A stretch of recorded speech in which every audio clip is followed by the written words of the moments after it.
আচ্ছা, এরকম হলে যেমন দেখো আমি অলরেডি তোমাদেরকে জানিয়েও দিয়েছি।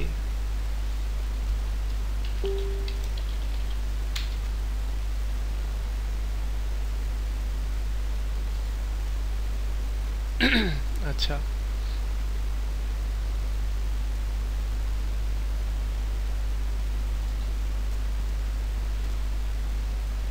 ওকে, আমরা তাহলে শুরু করি। আমি দেখি।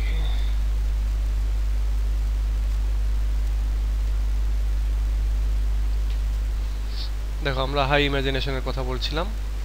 এবার মানে আরেকটা যে ফিচার সেটা হচ্ছে লাভ ফর নেচার। আমরা যদি খেয়াল করি কবিতাগুলি, তাহলে তোমরা দেখতে পাবা হচ্ছে রোমান্টিক যে কবিরা তারা তাদের কবিতায় লাভ ফর নেচারটা শো করেছেন। বিশেষ করে এখানে তারা নেচারের প্রতি, নেচারের যে বিভিন্ন এলিমেন্টগুলো রয়েছে সেই এলিমেন্টগুলোর প্রতি তাদের ভালোবাসা তারা শো করেছেন, এবং তারা বলে থাকেন যে নেচার এবং নেচারের এলিমেন্ট এগুলো হচ্ছে মানুষের সাথে আর কি ইয়ে করতে পারে, কমিউনিকেট করতে পারে, তাদের হিলিং পাওয়ার রয়েছে। তারা জোকান্ট কোম্পানি বলা হচ্ছে।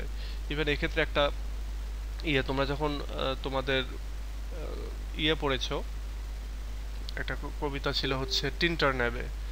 সো টিন্টার ন্যাবেতে মেবি তোমরা পেয়েছো এটা। সেটা হলো যে nature never did betray who loves her, মানে এরকম একটা হচ্ছে কোটেশন আছে, nature never did betray the heart who loves her.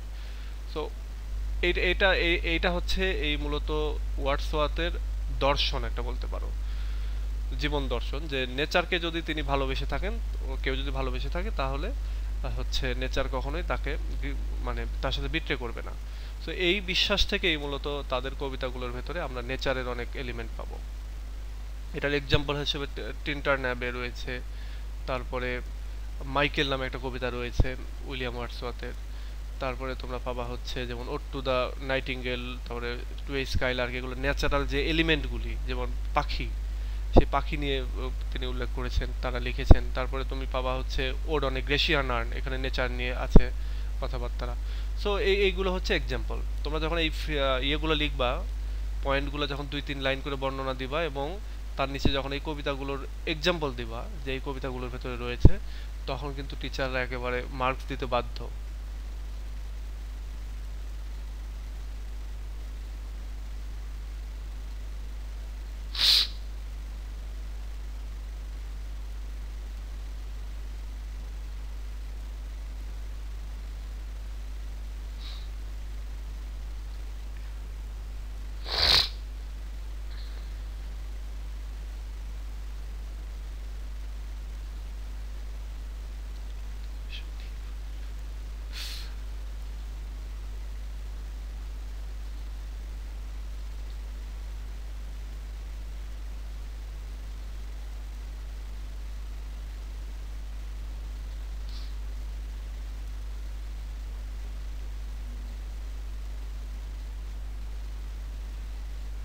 আচ্ছা, আমাদের যে 40 মিনিট পরে কেটে যায়, ওই কেটে গেল আর কি।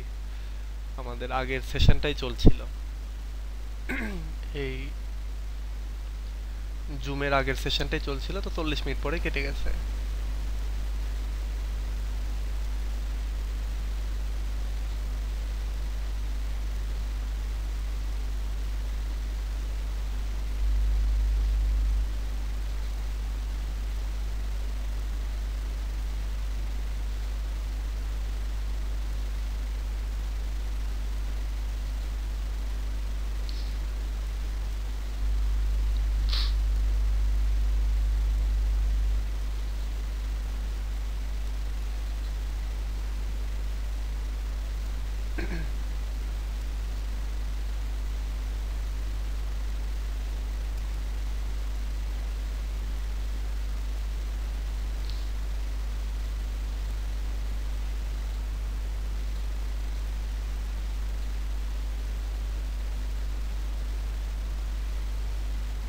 ওকে, আমরা শুরু করি। দেখুন, নেচারের এক্সাম্পল তো আমরা পেলাম, এরপরে আমরা আসবো সিম্বলিজম। সিম্বলিজমটা হচ্ছে তাদের রাইটিংয়ের অন্যতম একটা গুরুত্বপূর্ণ ফিচার, এবং এই ফিচারটা আমরা বেশিরভাগ পাবো হচ্ছে উইলিয়াম ব্লেকের যে রাইটিং, সেই রাইটিংয়ের ভেতরে। যেমন এখানে পাবো হচ্ছে এখানে টাইগার নামক যে কবিতাটা রয়েছে উইলিয়াম ব্লেকের, সেখানে পাবো। তারপর উইলিয়াম ব্লেকের ল্যাম যেখানে রয়েছে সেটা পাবো। এবং এর ভেতরে আরও অনেক ইয়ে রয়েছে, সিম্বল রয়েছে, মানে উইলিয়াম ব্লেকের যে কবিতাগুলি সেই কবিতাগুলোর ভিতরে। এরপরে আমরা পাবো হচ্ছে meditation on human soul. Human সোলের উপরে যে মেডিটেশন, মানুষের যে হৃদয়, আত্মা, মন, সেটার উপরে যে মেডিটেশন, সেটা আমরা পাবো। মেডিটেশন বলতে এখানে কথিত আমরা যে মেডিটেশন বলতে যে ধ্যান করা বুঝি, ব্যাপারটা এরকম না। মানে এখানে মেডিটেশন বলতে আমরা বলতে পারি যে ডিসকাশন, ডিসকাস করেছেন, চিন্তা করেছেন এই পোয়েটরা মানুষের সোল নিয়ে। যেমন তোমরা এটা উইলিয়াম ওয়ার্ডসওয়ার্থের একটা কবিতা পাবা, মাইকেল মাইকেল নামে একটা কবিতা। এই কবিতাটা এরকম, তোমাদের সিলেবাসে নাই, বাট এটা ঠিক তার আগের সিলেবাসটাতে ছিল। কবিতাটা এরকম যে একটা খুবই হতদরিদ্র কৃষক ফ্যামিলি, যারা ওই হচ্ছে ভেড়া চড়িয়ে আর কি ইয়ে করে, তাদের বাচ্চা কাচ্চা হচ্ছিল না, দম্পতি। তো অনেক পরে তাদের প্রায় বৃদ্ধ বয়সে গিয়ে একটা ছেলে হয়। তো সেই ছেলেটাকে অনেক কষ্টে তারা 17-18 বছর পর্যন্ত মানুষ করে, এবং এই সময়টাতে ছেলেটাকে অনেক বিষয় শিক্ষা দীক্ষা দেয়। ছেলেটাও খুব সুন্দর, এবং তারা কঠোর পরিশ্রমী, তারা ওই ভেড়া চড়িয়ে খায়, বা তাদের ভেড়ার একটা পাল আছে, এরকম করে তাদের জীবিকা নির্বাহ করে। তো একটা সময় যেটা হয় যে এই ছেলেটাকে একটু উন্নত জীবনযাপন করানোর বা একটু ভালো ইয়ে করার জন্য তাকে শহরে পাঠায়। এবং এই ছেলেটা কি হয় যে শহরে যায়, এবং শহরে গিয়ে সে অপরাধ করে বসে, অপরাধ চক্রের সাথে সে মিশে যায়, এবং একটা সময় সে নিজের বাড়িতে সে ফিরতে লজ্জা পায়, এবং সে আর নিজের বাড়িতে ফিরে আসে না। এদিকে তার বাবা মায়ের অন্ধের যষ্টি বলতে পারো এই ছেলেটা, ছেলেকে হারিয়ে তারাও নিজেরাও প্রায় পাগল প্রায়। সো এই যে এখানে যে একটা সাইকোলজিক্যাল বিষয় রয়েছে বা ইমোশন নিয়ে হচ্ছে উপস্থাপন করেছেন। সো এই কবিতাটা হচ্ছে, এই মাইকেল কবিতাটা হচ্ছে হিউম্যান সোল নিয়ে যে মেডিটেশন, সেটার একটা গুরুত্বপূর্ণ এক্সাম্পল। এরপর আরো অনেকগুলি কবিতা রয়েছে, তোমরা উইলিয়াম ব্লেকের যে কবিতাগুলি সেখানে তোমরা পাবা। যেমন তোমরা নার্সেস সং, এখানে তোমরা এটা পাবা। তোমরা পাবে হচ্ছে হচ্ছে আরো আরো বেশ কয়েকটা কবিতায় পাবা, মনে আসছে না আমার আর কি। হোলি থার্সডে একটা কবিতা রয়েছে, এইটাতে পাবা। তো এইগুলোতে তোমরা হিউম্যান সোল নিয়ে যে আলোচনাগুলি সেগুলো পাবা। এরপরে রয়েছে প্রিমিটিভিজম অথবা স্পন্টেনিটি। প্রিমিটিভিজম বা স্পন্টেনিটি বলতে এই যে আমরা ঘুরে চলে যাব হচ্ছে উইলিয়াম ওয়ার্ডসওয়ার্থের যে কবিতা I wandered lonely as a cloud, এইখানে এই কবিতাটার ভিতরে এই প্রিমিটিভিজম বা স্পন্টেনিটি বলতে কোনো একটা জিনিস যেটা তুমি আগে এক্সপেরিয়েন্স করবে, কোনো এক নেচার বা অন্যান্য যে কোনো ঘটনায়, এবং পরবর্তীতে এই এক্সপেরিয়েন্সটা, ওই অভিজ্ঞতাটা বা ওই জিনিসটা যেটা তুমি দেখেছো আগে, সেটা পরবর্তীতে তোমার খারাপ সময়টাতে এটা তোমার মনে আসবে, তুমি রিকালেকশন করবা, এবং এইটা থেকে তুমি একটা হিলিং পাবা, হিলিং পাওয়ার থাকবে ওইটার, এবং তুমি ওখান থেকে শান্তি প্রশান্তি যেটাই পাও কেন, পজিটিভ নেগেটিভ, সেই একটা ফিলিংস তোমার ভেতরে আসবে। সো এটাকেই বলা হচ্ছে যে poetry is the expression of powerful feelings. Powerful ফিলিংসের এক্সপ্রেশন হচ্ছে পোয়েট্রি, এবং এটার ভেতরে স্পন্টেনিটি রয়েছে, এবং স্পন্টেনিয়াসলি কবিতা হচ্ছে কবিদের মনের ভেতরে আসে। সো এটাই হচ্ছে মূলত এই স্পন্টেনিটির বিষয়। তো আমরা স্পন্টেনিটির এক্সাম্পল দিতে গেলে আমরা দিব হচ্ছে I wander lonely as a cloud, এটা। আচ্ছা, এখন আমি এই যে বাংলায় বলছি, তোমাদের অনেকের ক্ষেত্রে এই প্রবলেমটা হতে পারে যে বাংলায় বললো, এটা লিখবো কি? তো ব্যাপারটা এরকম, যেমন আমি যদি এইটার ক্ষেত্রেই বলি যে লাভ ফর নেচার, এটা যদি এক্সাম্পল দেই, তাহলে এরকম ভাবে তোমরা লিখবা যে এই পয়েন্টটা দেওয়ার পরে এরকম যে love for nature is another example of romanticism অথবা romantic age. It is one of the finest and powerful feature of romantic age. Almost all the poets of romantic age has written poems on nature, and they thought that nature has healing power, and they took their natural element as their uh, subject and as their element of poetry. Here we have got so many poems and সাম আর, যেমন এখানে উল্লেখ করবা টিন্টার ন্যাবে, Michael, তারপরে William ওয়ার্ডসওয়ার্থের যেটা হচ্ছে I want lonely as a cloud. তারপরে তোমরা আরেকটা কবিতা পাবা হচ্ছে ইয়ের হচ্ছে কুবলা খান, তোমাদের কুবলা খান হয়তো আছে তোমাদের সিলেবাসে, কুবলা খান পাবা। তারপর তোমরা Rime of the Ancient Mariner, এটা তোমরা উল্লেখ করবে, এখানেও নেচার নিয়ে অনেক কথাবার্তা রয়েছে। সো এই যে আমি যে ইংলিশটা যতটুকু বললাম এইভাবেই কিন্তু তোমাদেরকে ইয়ে করতে হবে। তারপরে যদি সিম্বলিজমে যাও, তো সিম্বলিজম কি, এখানে সিম্বলিজম যেটা একটা টার্ম, নিজে একটা টার্ম, এই যে আইএসএম, এই ইজম মানেই হচ্ছে একটা মতবাদ বা একটা টার্ম।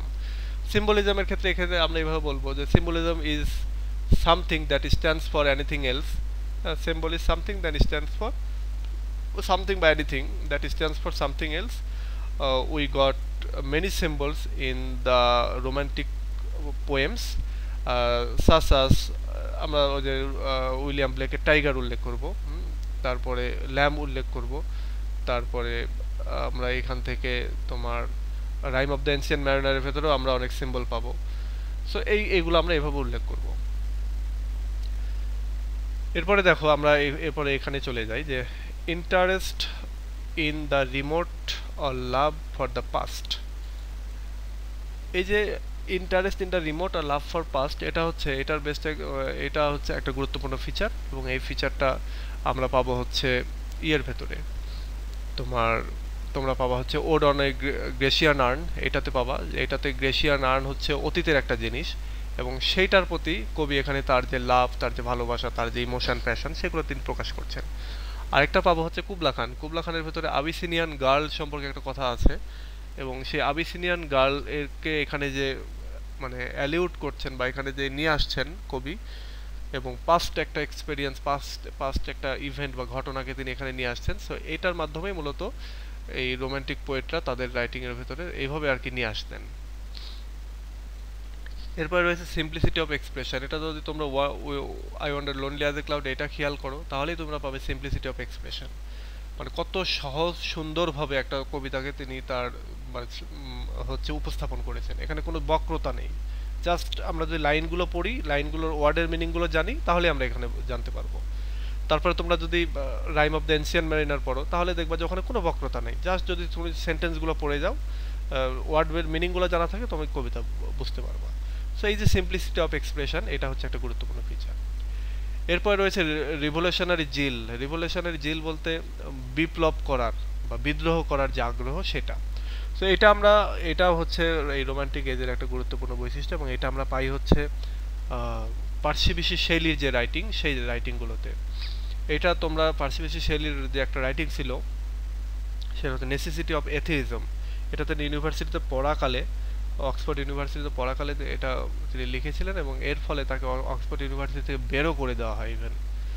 এবং এটা হচ্ছে একটা গুরুত্বপূর্ণ এক্সাম্পল। এবং এরপরে আমরা যেটা পাবো যে হচ্ছে তোমার এই যে এটার নাম কি, ওর টু এ স্কাইলার্ক, এখানেও আমরা এই রিভলিউশনারি জিল পাবো। রিভলিউশন বলতে সবসময় জন্য যে স্বাধীনতার জন্য যুদ্ধ, তা কিন্তু না, ওই বিদ্রোহ তা কিন্তু না। এখানে বিদ্রোহ হচ্ছে পারিপার্শ্বিক অবস্থা থেকে বাঁচার জন্য। অনেক সময় কিন্তু আমরা এসকেপিজমের যে ফিচার পাই, সেটাও কিন্তু। সো এখান থেকে যে এই যে পারিপার্শ্বিক অবস্থাকে ফেলে এক ধরনের রাগ বাগ করে বিদ্রোহ করে সে যে চলে যাচ্ছে, এটাও এক ধরনের রিভলিউশন। সো এই রিভলিউশনারি ফিচারগুলো আমরা এর ভেতরে পাবো। এই ইভেন বলাই হয় যে পার্সি বিশি শৈলী হচ্ছে তোমার ইংরেজি সাহিত্যের হচ্ছে বিদ্রোহী কবি, রোমান্টিক এজের বিদ্রোহী কবি। এরপর ইন্ডিভিজুয়ালিজম বলতে হচ্ছে কবিতার ভেতরে কবিদের উপস্থিতি, যেটা হচ্ছে যেমন I wander lonely as a ক্লাউডে আমরা পাবো হচ্ছে কবি নিজে তার নিজের এক্সপেরিয়েন্স এখানে বর্ণনা করছেন। তারপরে আমরা পাবো হচ্ছে এই যে ওড টু নাইটিঙ্গেল, তারপরে পাবো হচ্ছে টু এ স্কাইলার্ক, এগুলোর ভেতরে আমরা পাবো। এছাড়াও রয়েছে আমাদের যে লর্ড বাইরনের যে কবিতাগুলি, এখানে তিনি নিজের এক্সপেরিয়েন্স তিনি উল্লেখ করেছেন। সো এইগুলো আমরা মানে পাবো। এরপরে রয়েছে সুপার ন্যাচারালিজম। সুপার ন্যাচারালিজম বলতে এই যে ইজম কথাটা আছে, ইজম মানে হচ্ছে তোমার কোনো মতবাদ। সো এখানে সুপার ন্যাচারালিজম বলতে স্পুকি যে এলিমেন্টগুলি, যেগুলো বিয়ন্ড ন্যাচারাল, মানে প্রকৃতিতে যেগুলো থাকে সেগুলোর বাহিরে, যেগুলো আসলে সাধারণত বাস্তব না, এরকম কোনো জিনিসকে কবিতার ভেতরে নিয়ে আসাকে বলা হচ্ছে সুপারন্যাচারালিজম। এটা আমরা পাবো হচ্ছে তোমার এর নাম কি, T S Eliot, sorry, S T Coleridge, নামটা একটু উল্টাপাল্টা আর কি। এসটি কোলরিডসের যে writing, Rime of the ancient Mariner এবং কুবলা খান, এই দুইটার ভেতরেই আমরা সবচেয়ে বেশি পরিমাণে পাবো হচ্ছে এই সুপারন্যাচারাল এলিমেন্ট।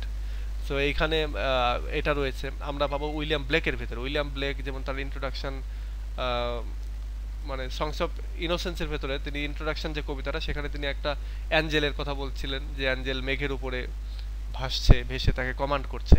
তারপরে আমরা পাবো চিমনি সুইপার যে কবিতা, সেখানে আমরা পাবো কিছু বাচ্চা কাচ্চাকে একজন অ্যাঞ্জেল এসে কফিনে বন্দি আছে, কফিনটা খুলে দিচ্ছে। এই যে এগুলো হচ্ছে সুপারন্যাচারাল এলিমেন্ট, যেটা হচ্ছে সাধারণত বাস্তবে ঘটে না, সেগুলো আর কি। আর rhyme of the ancient mariner তো সুপারন্যাচারাল এলিমেন্টে ভরপুর। সো এগুলো আমরা এক্সাম্পল পাবো, এবং এটা হচ্ছে একটা পাওয়ারফুল ফিলিংস, এই পাওয়ারফুল একটা ফিচার এই রোমান্টিক এজের। আরেকটা পাবো সাবজেক্টিভিটি। সাবজেক্টিভিটি এবং ইন্ডিভিজুয়ালিজম মোটামুটি একই জিনিস। সাবজেক্টিভিটি হচ্ছে কবি তার নিজের ফিলিংস, নিজের ইমোশন, নিজের প্যাশন, এগুলোকে তার কবিতার মাধ্যমে ফুটিয়ে তুলবেন। তো এটাই হচ্ছে সাবজেক্টিভিটি। এটার বেস্ট এক্সাম্পল হচ্ছে আমাদের এই উইলিয়াম ওয়ার্ডসওয়ার্থ, তার যে কবিতাগুলি সেগুলোই আমরা যেহেতু ফার্স্ট ইয়ারের ওই কবিতা জানি, সো ওই কবিতা থেকে আমরা এক্সাম্পল দিব। এরপরে আরও যে এক্সাম্পল দিব হচ্ছে আমাদের এই টিনটার্ন অ্যাবে থেকে, তারপরে এখানে আরও যে কবিতাগুলি রয়েছে সেগুলো থেকে।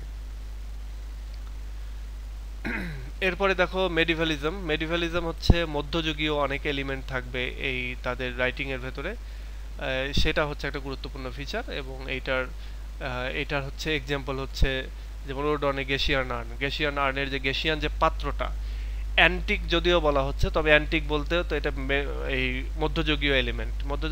মধ্যযুগটা আসলে কত থেকে কত এটা তোমরা জানো কিনা, এটা হচ্ছে 1000 বছর ধরো, 500 সাল থেকে 1500 সাল, এই যুগটাকে রাফলি বলা হয় মধ্যযুগ। এর আগে পরে আরো কিছু হিসাব নিকাশ আছে আর কি। সো এই সময়গুলোর যে এলিমেন্টগুলো সেগুলো হচ্ছে মধ্যযুগীয় এলিমেন্ট। সো এই মধ্যযুগীয় এলিমেন্ট বা মেডিভ্যালিজম যে বিষয়গুলো, এগুলো নিয়ে যদি মানে রাইটারদের এই যুগের রাইটারদের রাইটিং এর ভেতরে এই এলিমেন্টগুলো রয়েছে। সো মেডিভ্যালিজম একটা পাওয়ারফুল একটা এলিমেন্ট হচ্ছে এই রোমান্টিক এজের রাইটিং এর ভেতরে। এরপর রয়েছে love for beauty. Love for beauty যদি আমরা যখনই যাব, সেটার ভেতরে আসবে হচ্ছে প্রেম ভালোবাসা। আরেকটা আসবে হচ্ছে ন্যাচারাল যে বিউটি, সেটা প্রেম ভালোবাসার বিউটির ক্ষেত্রে যখনই যাব তখনই আসবে আমাদের এই যে লর্ড বাইরন, তার কবিতার ভিতরে এরকম অনেক প্রেম ভালোবাসার এলিমেন্ট রয়েছে, সেগুলো তোমরা উল্লেখ করবা। এবং একই সঙ্গে বিউটির যে ন্যাচারাল বিউটি, সেইটার ক্ষেত্রে উল্লেখ করবা তোমরা উইলিয়াম ওয়ার্ডসওয়ার্থের, উইলিয়াম ব্লেকের, এদের রাইটিংগুলোর ভিতরে ইভেন প্রত্যেকের রাইটিংয়ের ভিতরে ন্যাচারাল এলিমেন্ট এবং ন্যাচারাল বিউটিটা রয়েছে। সো এইগুলো হচ্ছে তোমরা উল্লেখ করবা। এরপর হচ্ছে স্কেপিজম। স্কেপিজম বলতে এটা একটা মতবাদ, ইজম শব্দ আছে। স্কেপিজম হচ্ছে এসকেপ থেকে, স্কেপ মানে হচ্ছে পালানো বা কোনো একটা কিছুকে ছেড়ে চলে যাওয়া। সো এই এসকেপিজমের একটা গুরুত্বপূর্ণ বৈশিষ্ট্য, এটা হচ্ছে তোমরা নাইটিঙ্গেলের মধ্যে পাবা, ওড টু নাইটিঙ্গেল। এরপরে তোমরা পাবা হচ্ছে সেকেন্ড ইয়ারের টু এ স্কাইলার্ক। এই কবিতা দুইটার ভেতরে আমাদের এই দুইটা রাইটার কিটস এবং শেলি দুইজনে কি হয়েছেন, তেনারা বাস্তব যে জগৎ, এই বাস্তব জগতের বিভিন্ন ঝামেলা, সেই ঝামেলাগুলোকে তেনারা পাশ কাটিয়ে তেনারা কল্পনার জগতে চলে যেতে চেয়েছেন, পাখিদের জগতে চলে যেতে চেয়েছেন। কিন্তু একটা সময় তাদেরকে ফিরে আসতে হয়েছে, কারণ তারা জানেন যে আসলে কল্পনার জগতে বেশিক্ষণ থাকা সম্ভব না। তো একটা সময় তাদেরকে ফিরে আসতে হয়েছে এবং তারা চলে এসেছেন। তো এই যে জাগতিক বিভিন্ন দুঃখ কষ্টকে থেকে বাঁচার জন্য কল্পনার আশ্রয় নেওয়া, কবিতার আশ্রয় নেওয়া এবং সেই দিকে চলে যেতে চাওয়া, এটাকেই বলা হচ্ছে স্কেপিজম। এবং এইটা হচ্ছে রোমান্টিক এজের কবিতার ভেতরে মানে প্রচুর রয়েছে। ইভেন এই যে উইলিয়াম ওয়ার্ডসওয়ার্থ, তিনিও পালিয়ে কি টিনটার্ন অ্যাবের ক্ষেত্রে আমরা দেখেছি যে তিনি চলে যেতে চেয়েছেন হচ্ছে প্রকৃতির কোলে। মানে এই যে মানে বাস্তবিক যে জগৎটা, এই জগতের দুঃখ কষ্ট জ্বালা যন্ত্রণা এগুলো ভুলে তারা ওইখানে যেতে চেয়েছেন। এরপর রয়েছে love for freedom and liberty, স্বাধীনতার প্রতি ভালোবাসা। আর এই স্বাধীনতার প্রতি ভালোবাসা শুধুমাত্র যে তোমার স্বাধীনতা, মানে কি বলে আমরা যে স্বাধীনতা বলতে যে স্বাধীনতা বুঝি এই স্বাধীনতা, তা কিন্তু না। এখানে লেখালেখির স্বাধীনতা, চিন্তার স্বাধীনতা। যেমন নিও ক্লাসিক্যাল এজের কিন্তু যারা রাইটার ছিল তাদের চিন্তার স্বাধীনতা ছিল না, তাদের বা লেখার স্বাধীনতা ছিল না, তাদের গড় বাঁধা কিছু নিয়ম কানুন ছিল এবং সেই নিয়ম কানুনের বাইরে তারা যেতে পারতো না বা লিখতে পারতো না, লিখলে ওইগুলো সমালোচিত হতো। সো এইখান থেকে তারা বের হয়ে যেতে চেয়েছে এবং তারা লিবার্টি এবং স্বাধীনতার প্রতি তাদের ভালোবাসা তারা শো করেছেন এবং তারই বেস্ট এক্সাম্পল হচ্ছে লিরিক্যাল ব্যালাডস। লিরিক্যাল ব্যালাডসটা হচ্ছে তাদের এই লাভ ফর ফ্রিডম অ্যান্ড লিবার্টির একটা এক্সাম্পল। এরপর রয়েছে প্রিডমিনেন্স অফ লিরিসিজম। লিরিসিজম হচ্ছে কবিতার যেই মানে সুরেলার যে দিকটা, অর্থাৎ কবিতার রাইম রিদম এগুলো থাকবে এবং এগুলোকে যে কোনো সময় সুর দিয়ে গান বানানো যাবে। সো এটাই হচ্ছে লিরিসিজম, বা লায়ার নামক যে ইনস্ট্রুমেন্টটা আছে সেই ইনস্ট্রুমেন্টে বাজানো যাবে। মানে এক কথা আমরা আমরা আমরা যদি বর্তমান যুগের যে ইয়েটা দেখি যে হারমোনিয়ামে বাজানো যায় যা কিছু বা সুর তোলা যায় সেটাই তো গান। সো এই রাইম রিদম এগুলো থাকবে এবং এর ফলে আমরা ওইগুলোকে গানে বা লিরিসিজম বা লিরিককে পরিণত করতে পারবো। সো এইটাই ছিল হচ্ছে তাদের রাইটিং এর অন্যতম আরেকটা ফিচার। এদের অনেক রাইটিং রয়েছে যেগুলোতে হচ্ছে যেগুলো হচ্ছে লিরিক পোয়েম বা যেগুলোতে ছন্দ অলঙ্কার খুব সুন্দরভাবে রয়েছে। আচ্ছা, আরেকটা জিনিস রয়েছে সেটা হচ্ছে use of figures of speech. আমরা এখানে এটা আমার উল্লেখ করা হয়নি, সেটা হচ্ছে figures of speech. Figures of speech use করেছেন তারা খুব বেশি। বিশেষ করে আমরা এটা I wander lonely as a cloud ওইটাতে চলে যাব, যেমন ওইখানে হাইপারবোলিক যে এক্সপ্রেশন সেইটা তারা ইউজ করতেন এবং হাইপারবোলিক এক্সপ্রেশনের আরও একটা এক্সাম্পল এখানেই রয়েছে, সেটা হচ্ছে যে হাই ইমাজিনেশন এবং হাইপারবোলিক এক্সপ্রেশন মোটামুটি কাছাকাছি একটা আইডিয়া। এখানে হাইপারবোলিক এক্সপ্রেশন বা হাই ইমাজিনেশন আমরা পাবো হচ্ছে I wander lonely as a ক্লাউডে হাইপারবোলিক এক্সপ্রেশন পাবো। আরেকটা পাবো হাই ইমাজিনেশনের উদাহরণ, সেটা হচ্ছে যে কুবলা খান এবং ইয়েতে হচ্ছে রাইম অফ দ্য এনশিয়েন্ট ম্যারিনারে। সো এগুলোই হচ্ছে আমাদের এই রোমান্টিক এজের ফিচার। তোমাদের কোনো কোশ্চেন থাকলে তোমরা একটু তাড়াতাড়ি করে ফেলো, আমরা ক্লাসটা তাড়াতাড়ি শেষ করতে হবে, কারণ হচ্ছে ফার্স্ট ইয়ারের এক্সামের জন্য ওল্ড থার্ড ইয়ার এবং ওল্ড ফোর্থ ইয়ারকে আমি প্রায় 1.5-2 মাস স্টপ করে রেখেছিলাম, একবারেই ক্লাস নেইনি। তাদের আজকে থেকেই নেওয়ার কথা, ওল্ড থার্ড ইয়ারের 10টা থেকে নেওয়ার কথা, অলরেডি 10টা 2 বাজে। তোমরা একটু আমাকে ইয়ে করতে পারো, কোনো কোশ্চেন থাকলে করতে পারো।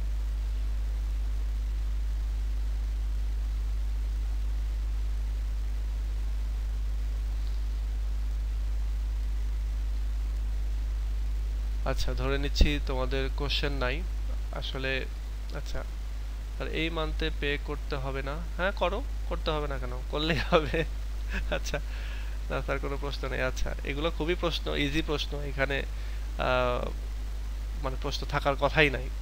এখন যেটা করবা যে তোমরা এই যে আলোচনাটা শুনলা, এই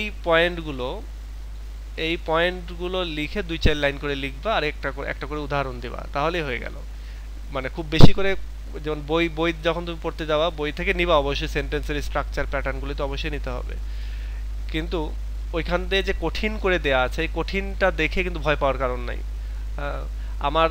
আমাদের এক স্যার বলতো যে কেউ যদি বর্ণনা না করে শুধু এই পয়েন্টগুলো উল্লেখ করে দিয়ে আসে তাও সে কিছু মার্কস পাবে, কারণ এগুলোই তো মেন জিনিস। হ্যাঁ, দেখা যাচ্ছে তোমরা যদি কেউ যদি এই পয়েন্টটা উল্লেখ করে দিয়ে আসে তাও দেখা যাবে 3-4 পেয়ে যাবা। মানে ব্যাপারটা এরকম, ওইরকম টিচারের কাছে যদি পড়ে। সো এই পয়েন্টগুলো ধরে ধরে তোমরা জাস্ট খালি ওইটার বর্ণনা করে যাবো, তাহলেই হয়ে যাবে ইনশাল্লাহ। আচ্ছা আচ্ছা, এই যে একজন বলেছিলা যে পে করতে হবে কিনা, পে তো করতে হবে, কারণ তোমরা থার্ড ইয়ারে ছিলা, থার্ড ইয়ার থেকে আমি সেকেন্ড ইয়ারে নিয়ে এসেছি। তবে হ্যাঁ, সেকেন্ড ইয়ারের কিছু স্টুডেন্ট আছো যাদেরকে বলেছিলাম যে পে করতে হবে না একবারে এক্সাম পর্যন্ত। তো তোমরা নাও পে করতে পারো, সমস্যা নেই। কিন্তু যারা থার্ড ইয়ারে মান্থলি পেমেন্টের আন্ডারে আছো তারা প্লিজ পে করবে তারা। আর যারা সেকেন্ড ইয়ারে তোমার ওই যে 510 টাকা দিয়ে ভর্তি হয়েছিলে এবং হচ্ছে তোমাদের কি বলে হচ্ছে বলেছিলাম যে পরীক্ষা পর্যন্ত পে করতে হবে না, তোমরা না পে করলে না সমস্যা নেই। আবার আরেকটা জিনিস তোমরা এটা ভেবেও পে করতে পারো, সেটা হচ্ছে তোমরা একই সঙ্গে ফার্স্ট ইয়ার এবং সেকেন্ড ইয়ার এবং থার্ড ইয়ার তোমরা দুইটাতেই রয়েছো এবং দুইটা থেকে তোমরা বেনিফিটেড হবা। আচ্ছা, সেকেন্ড ইয়ারে ছিলাম এই জন্য আজ করলাম, হ্যাঁ থ্যাংক ইউ। আচ্ছা। দরকার নেই তোমার, তুমি সেকেন্ড ইয়ারে ছিলা, সো তোমাকে এই মাসে দিতে হবে না, তুমি এক্সামের পরে আবার থার্ড ইয়ারে দিবা। সো ঠিক আছে, আজকে এ পর্যন্তই। আমরা নেক্সট ক্লাস আগামীকালকেই করব, আগামীকালকে ইনশাল্লাহ ভালোভাবে ক্লাস করতে পারবো, যদি বিদ্যুৎ না যায় আর কি, বিদ্যুতের এই একটা জায়গাতে দুর্বলতা আছে। তো সমস্যা নেই, আমরা আগামীকালকে তোমাদের নির্ধারিত ক্লাস, আজকে তোমাদের এটা গতদিনে নিতে পারি নাই, এটা আজকে নিলাম। তো ঠিক আছে, তোমরা সবাই ভালো থেকো আর কালকে ক্লাসে জয়েন করো। আল্লাহ হাফেজ।